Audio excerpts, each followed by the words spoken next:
A wise teacher once brought balloons to school. He told his students to blow up the balloons and write their names on each one of their balloons.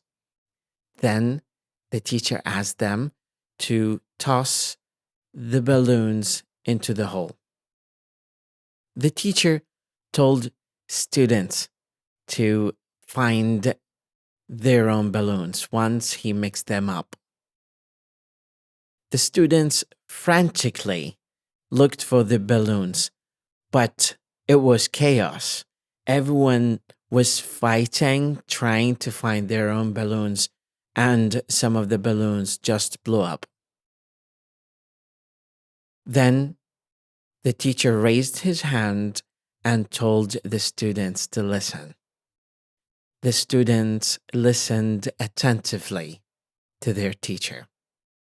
The wise teacher said, I want you to catch the nearest balloon to you and see the name on the balloon and call that person and hand him over his own or her own balloon.